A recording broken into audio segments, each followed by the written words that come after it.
एक छोटे से शहर में मयंक और उसकी पत्नी नीता रहने आए थे। उन्होंने वहां किराए पर एक घर लिया था। वो घर अभी नया नया ही बना था, तो मयंक और नीता को घर जल्दी ही पसंद आ जाता है और उन्होंने उस घर को किराए पर लेने का सोच लिया। नीता, घर तो नया ही बना है और काफी अच्छा भी है। क्यों ना ये घर हम किराए पर ले लेते हैं। वाकई में घर बहुत ही खूबसूरत है, हम इसी घर में रहेंगे। मयंक और नीता उस नए किराए के घर में रहने का फैसला कर लेते हैं और अगले दिन मयंक और नीता किराए के नए घर में रहने के लिए आ जाते हैं।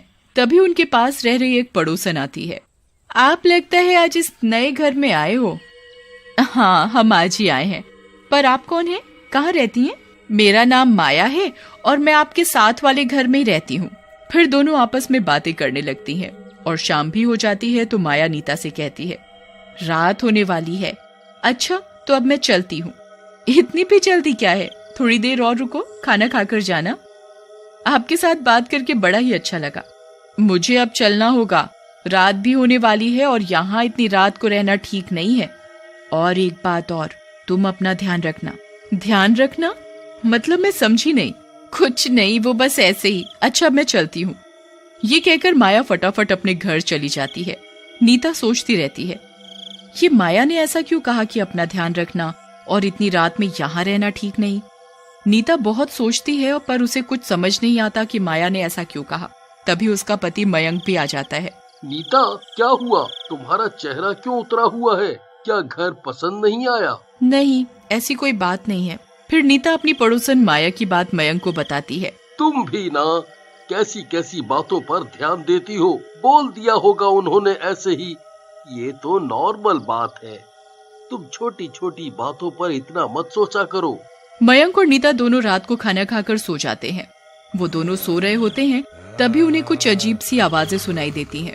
आवाजों से नीता की आंख खुल जाती है और उसे नींद नहीं आती। वो मयंक को उठाती है। मयंक, उठो, देखो ये आवाजें कैसी आ रही हैं। मयंक गहरी नींद में सोया होने के कारण नहीं उठ पाता। नीता को डर के कारण नींद नहीं आ रही थी।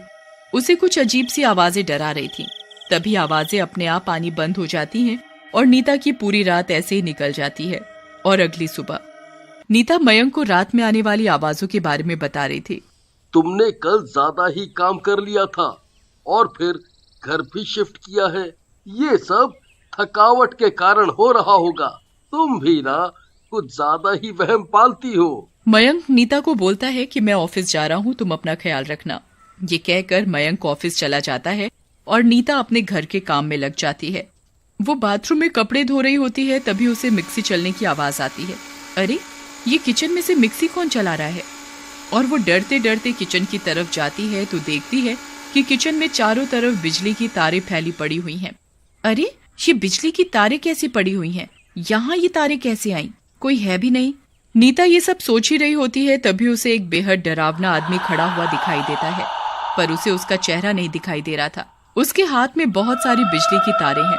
ये देखकर नीता चिल्लाने लगती है, कौन कौन है वहाँ? नीता आवाज देती है, तभी उस आदमी की गर्दन अपने आप घूम जाती है। वो एक डरावना भूत था। मैं आपके किचन की तारें ठीक करने आया हूँ। आपके किचन की सारी तारें खराब हैं, उन्हें ठीक करना पड़ेगा। तुम्हारे किचन में घटिया तारें लगी हुई हैं, इसलिए मैं इसे ठीक करने आया हूँ। तु, तुम तुम तो भूत हो और मेरे घर में कैसे आए?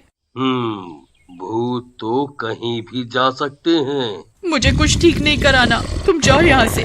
भूत गुस्से से नीता को देखता है। मुझे मेरा काम करने दो, बीच में मत बोलो। नीता चुप नहीं होती, वो फिर बोलती है। तभी भूत अपनी शक्ति से नीता को उठाकर दूर फेंक देता है और नीता बेहोश हो जाती है। तभी थोड़ी देर बाद मयंक भी आ जाता है। वो नीता को इस तरह बेहोश पड़ा देखकर घबरा जाता है। नीता, उठो, क्या हुआ? तुम ठीक तो हो ना? नीता होश में आते ही मयंक को भूत वाली बात बताती है, पर मयंक नीता की बात का विश्वास नहीं करता। नीता, कल जाकर तुम डॉक्टर को दिखाना, तुम्हारी तबीयत ठीक नहीं है। अब मैं आपको कैसे समझाऊं? कुछ समझने की जरूरत नहीं है, तुम्हें आराम की जरूरत है। अब तुम सो जाओ। मयंक और नीता सो जाते हैं तभी कुछ देर बाद उनके कमरे की लाइट चली जाती है तो मयंक की गर्मी लगने की वजह से नींद खुल जाती है और वो उठकर बैठ जाता है तो देखता है, अरे ये क्या, सबकी लाइट आ रही है और हमारी नहीं, ऐसा कैसे हो सकता है? लगता है फ्यूज उड़ गया है। अब इतनी रात में कौन बिजली ठीक करने आएगा? तभी उनके मकान की बेल बजती है। अब इतनी रात में कौन आया होगा? फिर मयंक दरवाजा खोलने चला जाता है तो देखता है एक आदमी खड़ा हुआ है। उसके हाथ में बहुत सारी बिजली की तारें और बिजली ठीक करने का सामान है, पर मयंक को उसका चेहरा दिखाई नहीं देता। मयंक उस आदमी से पूछता है, बोलो, आपको क्या चाहिए? मयंक के इतना बोलने पर उस आदमी की गर्दन घूम जाती है। वो एक भूत होता है। वो मयंक से बोलता है, आपको मेरी जरूरत है। भूत? आप तो भूत हो। हमें आपकी कोई जरूरत नहीं है। आप चले जाओ यहाँ से। क्या आपके घर की लाइट नहीं गई? हाँ तो? तभी तो मैं आपके घर की लाइट ठीक करने आया हूँ। हमें कोई लाइट वाइट ठीक नहीं करानी। भूत गुस्से से मयंक को देखता है और जबरदस्ती घर में घुस जाता है। मयंक कुछ बोलता तभी नीता की आवाज आती है, क्या हुआ? इतनी रात में किससे बात कर रहे हो? भूत भी घर के अंदर आ जाता है। नीता भूत को देखकर डर के मारे मयंक के पीछे छिप जाती है और मयंक से कहती है, मैंने तुम्हें कहा था ना इस घर में भूत है, अब क्या होगा? मयंक भूत से कहता है, तुम जाओ यहाँ से, हमें कोई लाइट ठीक नहीं करानी। भूत गुस्से से मयंक को देखता है और उसे उठाकर दीवार पर जोर से फेंकता है और कहता है, मुझे मेरा काम करने दो। भूत कमरे की लाइट ठीक करने लगता है और गुस्से से कहता है, कितनी सस्ती तारें डाल रखी हैं, पूरे मकान में घटिया तारें लगा रखी हैं।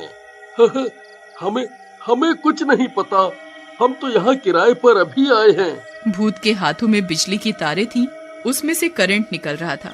वो बिजली की तारें लेकर उनकी ओर जा रहा था। नीता और मयंक उससे बचने की कोशिश कर रहे थे। तभी नीता भूत को कहती है, हमें छोड़ दो, हमें करंट मत लगाओ। छोड़ दूं? नहीं छोड़ूंगा, सबको करंट से मार डालूंगा। मगर हमने तुम्हारा क्या बिगाड़ा है जो तुम हमें मारना चाहते हो? जो कोई भी इस मकान में रहने आएगा मैं उसे मार डालूंगा। भूत करंट की तारें लेकर मयंक की ओर बढ़ता हुआ आता है तो मयंक बड़ी जोरों की चिल्लाने लगता है, हमें छोड़ दो, हमें छोड़ दो, हमें मत मारो, भगवान के लिए हमें मत मारो। जब ये मकान बना था तब इस घर के मकान मालिक ने एक बार भी सोचा था कि उसकी एक लापरवाही की वजह से मेरी मौत हो गई।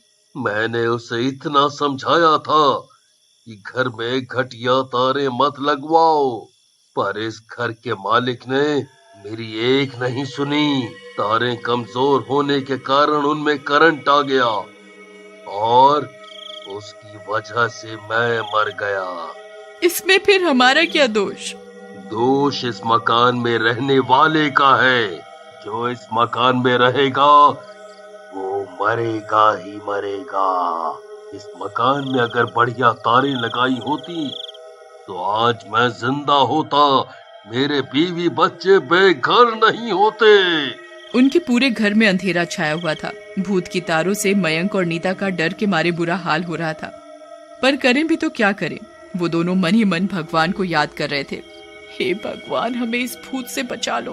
हे भगवान, हमें इस भूत से बचा लो। हे भगवान, हमें इस भूत से बचा लो। तभी नीता का हाथ लालटेन पर पड़ जाता है। लालटेन नीचे गिरने के कारण उसमें से थोड़ी आग निकलने लगती है। आग को निकलता देख भूत डर जाता है और वो चिल्लाने लगता है,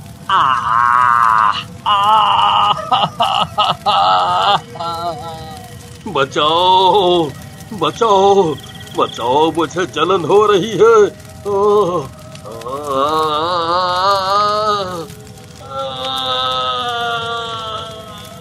इस तरह भूत को आग से डरता देखकर मयंक दौड़कर किचन से मिट्टी का तेल लेकर भूत के ऊपर डाल देता है और नीता जल्दी से उसके ऊपर माचिस जलाकर डाल देती है। फिर देखते ही देखते भूत जलकर भस्म हो जाता है। भूत को भस्म होता देख मयंक और नीता की जान में जान आती है और वो दोनों उस घर में हंसी खुशी रहने लगे।